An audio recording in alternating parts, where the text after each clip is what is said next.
just washed my hands for 20 seconds. I am going to put a glove on because I have a cut. If I have a cut on one hand, I only wear a glove on that hand. If I get the glove dirty, what do I do? Nikki? Throw it out. Really? If I get my hand dirty, do I throw it out? No. What do I do? Wash it. Treat your gloved hand like it's your own hand. You may wash it. Okay? And if you only have a cut, as I said, on one hand, you just wear gloves on that one hand. Okay? Again, hair pulled back, apron on, no jewelry from the wrists down. Today we're going to talk a little bit about knife safety. Everybody has a sheet in front of them. And we're going to go over the types of knives first. This is a paring knife. Paring means to remove the skin. How many of you have used a paring knife at home before? There are different sizes. This is probably the most common one people have used because it's a little bit smaller, a little bit easier to use. So pare is to get the outside off. The example on your sheet is paring a carrot. I want you to look down at the picture on the sheet. That person is a little more skilled. They are using a paring knife. If you are peeling in your hand, if you're holding it, you're going to have to peel in your hand. Most of the time we tell you not to hold food that you're cutting in your hand. Okay? How many of you, when you peel, use a peeler? Okay? Which honestly is probably a little bit safer until you really become skilled at using knives. Okay, this is a slicing knife. We're going to use this on meat or poultry. We might use this on Thanksgiving to cut the bird, for example. How many of you have an electric carving knife? Or electric slicing knife? I do too. But this is large. You can use this for slicing meat and poultry. This one is not on your sheet. It is a little bit smaller. It's called a utility knife. You can use the utility knife if, say for example, you're making a turkey and a ham and you need to cut both things at one time. If it's something like Thanksgiving and somebody's helping you cut things up and you don't have an extra French knife, this is kind of a little bit smaller knife, and you just can use it for a variety of reasons. The bread knife. The bread knife has what on it? Little spikes or Serrated edges. it's serrated edges or teeth. It looks like to me like a little saw. It does exactly that. It saws through it. You're cutting. Have any of you ever cut a loaf of Italian bread with a knife that didn't have the teeth? Can somebody describe the outcome of what happened? Yeah. How many of you ended up with the wad of bread? The bread that was like nice and round goes and like in little pieces. At Halloween one time, I made a cake and I wanted to put little headstones or tombstones on it.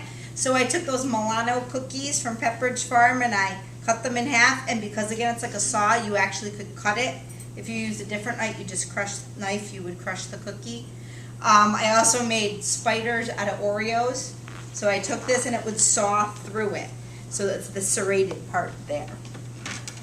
Okay, the French knife is at the bottom, and the French knife is sometimes known as the chef's knife. It has a real big point, a really wide base. They come in a variety of lengths. This one kind of looks a little scary if you're not used to using it. You want to think about, though, what is the right knife for the job? If I'm cutting something super small, do you think I really want to be using this knife? No. Or if I'm trying to like clean out like a pepper, this would not be the right knife for the job, trying to get the seeds out. When you are going to hold food, when you are cutting, okay, if you're holding it like this, your fingers are a variety of lengths, a bunch of targets. When you go to hold food, if you can hold it using your hand with your knuckles, especially something like carrots or peppers or things for salad, this is pretty level, so you're less likely to cut yourself. So we've gone over the variety of knives. I have a couple other things out as well. We have kitchen shears. How many of you have a block of knives at home? How many of you have kitchen shears in that block? Okay, I use the kitchen shears you can use it to trim pie crust. You can use it to cut pizza. I have a recipe where you take and you wrap pieces of chicken with little pieces of bacon. So I just cut the bacon like that and wrap it around. This, you would treat it like a knife. You wash it the exact same way. I have the grater out. as another cutting tool, even a can opener, all really fall under the cutting tools. Now, on your paper, cubing, what is cubing? Danny? Cut into evenly shaped pieces about half an inch on each side. And the example is? Cubing carrots. Excellent. Jasmine, what is dicing? Cut into evenly shaped pieces about 1/4 of an inch on each side. Okay, if the recipe tells you to cube things, and one person cuts and cubes them and somebody dices, the stuff that's diced, that's much smaller, is gonna cook faster and may end up being soggy. Or if you were supposed to dice it and you cut them into cubes, they're not gonna cook enough, so they may be kind of undercooked. Okay, grate or shred? Grate, rub food over a grater to get fine pieces, and shred, tearing food into long, thin pieces using a grater, knife, or food processor. Okay, so we have the grater of the smaller parts. This is the shredding right here. We said this is the piece of equipment that likes to sometimes reach out and bite you. Okay, how many of you again have been caught with the grater or lost part of your fingernail? A lot of people have, so you really want to be careful when we're using the grater. Okay, mincing. What is mincing, Nicole? It's to chop food into pieces that are as small as possible. Okay, and the example is? Mincing garlic. So garlic, onions, things that often, are kind of very, very flavorful, you might want to cut them into smaller pieces. I sometimes might not mince onions, even though it might say to do that, just because does everybody like onions? Okay, but again, like if it was for a salad, that's not a big deal because it's going to be raw anyways. Okay, and chop, Ariana? To cut food into small, irregular pieces. Okay, so that's just kind of random. And it says example, there's a picture and not a phrase. So what would be the example for chopping? What do we chop? I'm making tacos, I might chop this to put in the taco. A tomato, good. Knife safety tips, I'm going to talk to you about it first because the first rule is keep your eye on your work. So if I'm talking to you and not watching what I'm doing, that would be unsafe. Kind of like when we were using the sewing machine, you always kept your eye on what you were doing. We cut away from our body and away from our hands. And we also always should have a cutting board out and try to cut on the cutting board. How many of you eat bagels for breakfast? Okay, that wasn't always like the most common breakfast food. When I was a little kid, I remember like where the first bagel shop was around here. We couldn't get them in the grocery store unless they were the frozen ones. How many of you have ever seen somebody cut through the bagel that's in their hand and cut themselves? My brother did. Yeah. Okay? How many of you are not at your best in the morning? You're a little groggy, a little tired. The reason I'm telling you this is as bagels became more popular, the number of horrible cuts to the hand that had to be treated in emergency rooms went up because people were holding the food in their hand. And even myself, if I'm doing something at home really quick and I have it in my hand, I cut myself. So please, please, please use a cutting board.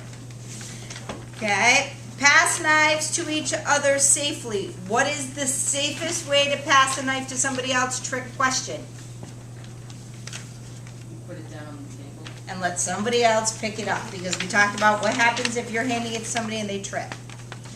Okay, and that would not be, you'd always remember the day that Mrs. Nichols got stabbed. You'd be at your like 30-year reunion going, remember the time we were in Vax class and so-and-so tripped? And they stabbed Mrs. Nichols with a knife. I guarantee you would never forget it. Okay, now, under the don'ts. Don't run your finger down the edge of the knife to see if it's sharp. How many of you have seen adults do that? Okay, please don't tell me you've done it. That makes me a little scared. You are actually more likely to cut yourself on a dull knife than you are a sharp knife. A sharp knife does its job the right way. How many of you have ever used a dull saw? And it hops out and it doesn't do its job? The same thing with a knife. If you really want to see if a knife is sharp, take a piece of paper.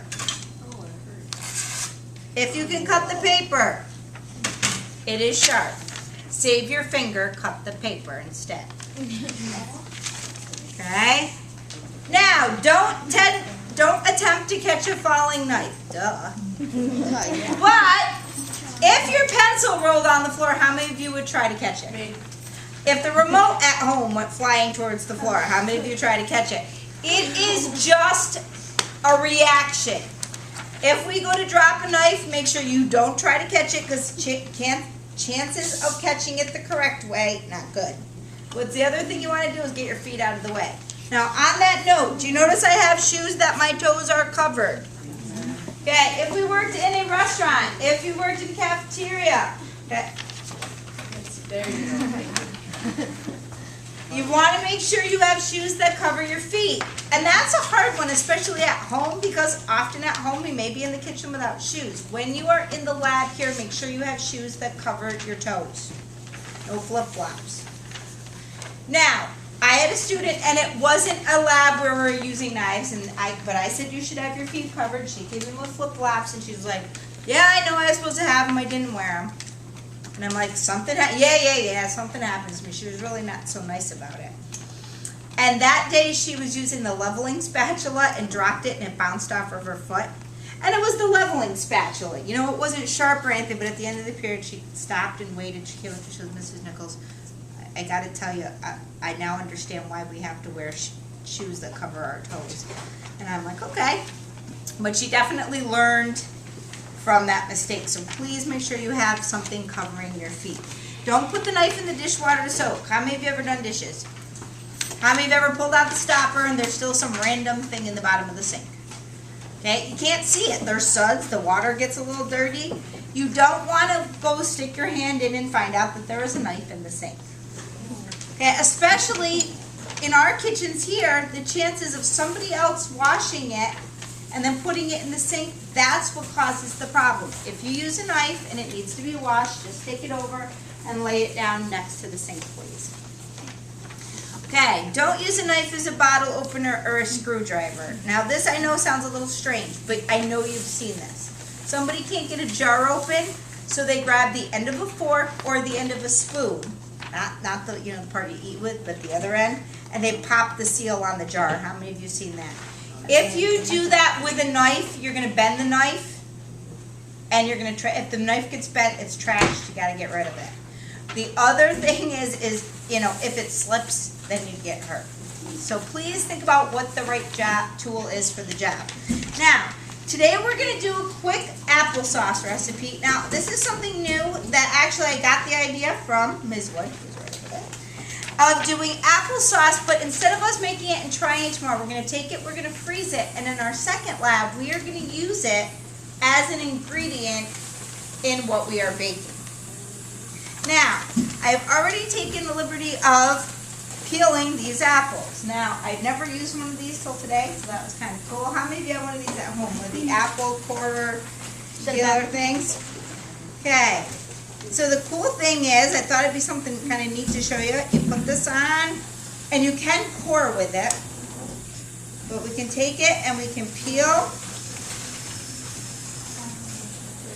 Now, I'm not exactly sure I would get this out to peel one apple, but if you were making tons and tons of cutting up apples and peeling them for apple pie, for example, this would be a great thing. I did it too. I am going to have to use my peeler a little bit. Just get the ends. How many of you have garbage disposal at home? We do not have them at school. Therefore, should you be peeling over the sink? No, because if you put crud in the sink, you're taking the crud out. I come over to check out your kitchens. You're all standing around. I look in there and go, there's crud in the sink. Your immediate reaction is to look at me. I'm not putting my hand in there. What I would suggest doing is leaving the stopper in, not so it was plugged, just leaving it in a kind of tip so that it will catch anything that might be in the sink. Notice I am not throwing out the glove, I'm just re-washing my hands because I was stuck in that stopper.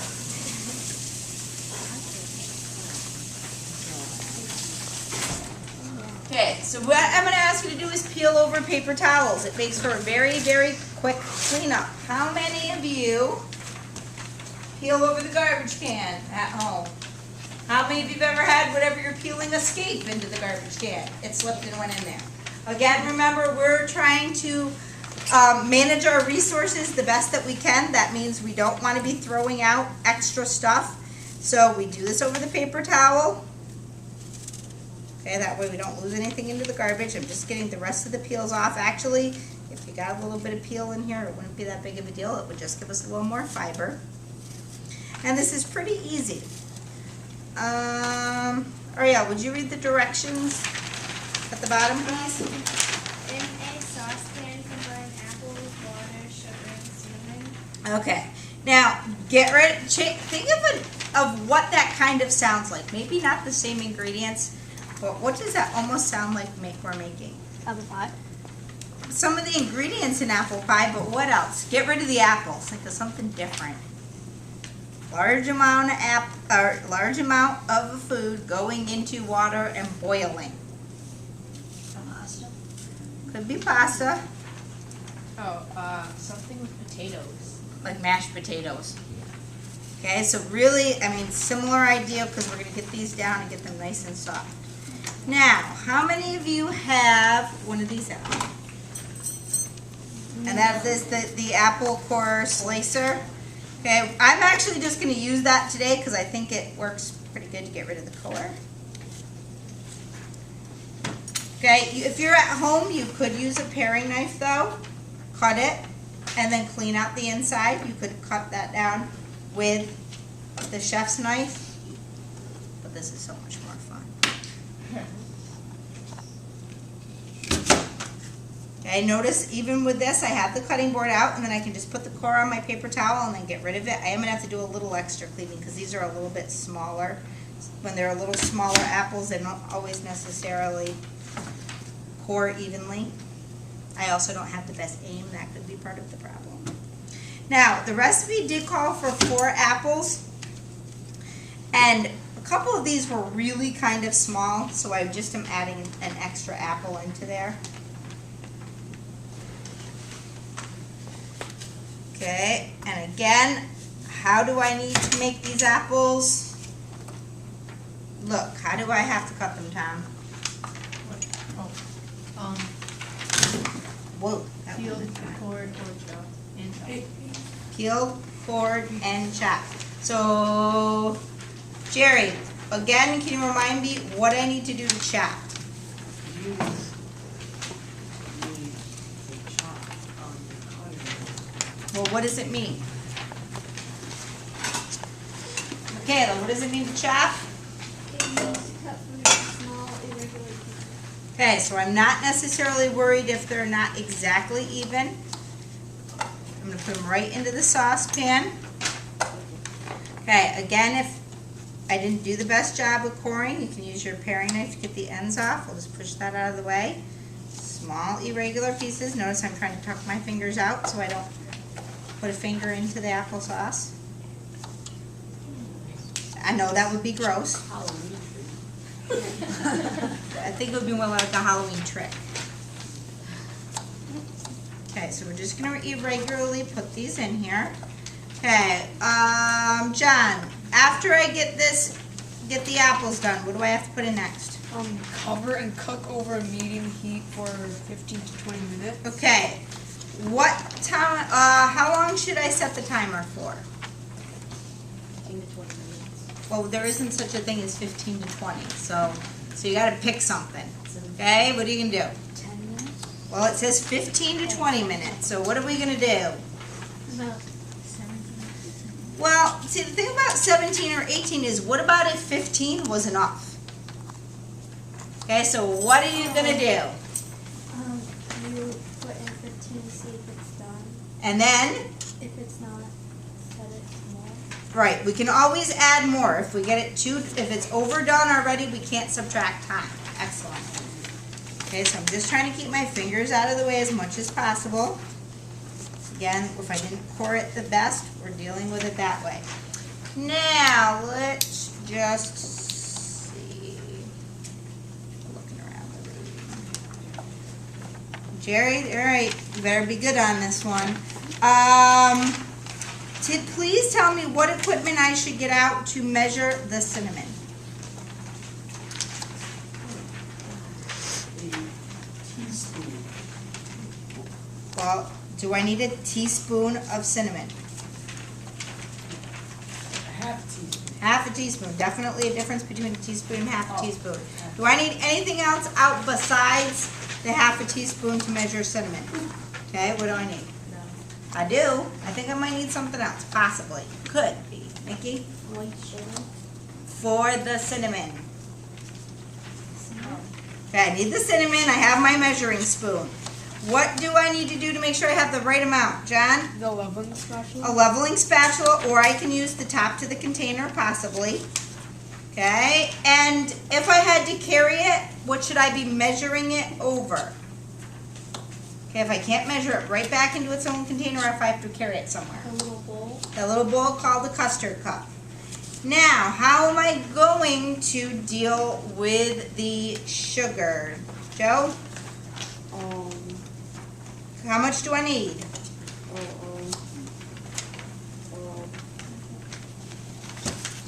1/2 teaspoon. Not a teaspoon. Sugar, how much sugar do I need? 1/4 cup of white sugar. Okay, so I need to get out what to measure that. 1/4 cup. The 1/4 of a cup, and remember with sugar, because it's not gonna pack or anything, all we have to do is scoop, level, and pour it in. Thank goodness I cleaned my counter off before we started the demo. Okay, so I'm gonna move this over here. Okay, how much water am I going to put in, Jasmine? 3/4 of a cup. Okay, so I'm gonna remind myself to get to eye level. I'm gonna probably overfill and then just pour some out.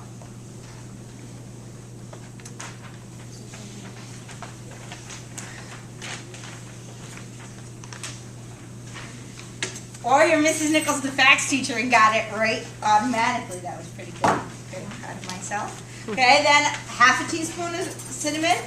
Super quick. I had the cinnamon over here, and I had a leveling spatula. Same thing. Scoop. Level. Pour it in. How long am I putting this? What temperature am I cooking this at? Brayden. Trick question. No, there really is an answer. There's no specific temperature. Okay? What does it say? Medium. Medium heat. That's a specific temperature because we have low, we have high, or we have 1 to 9, low and high. 5 would be in between.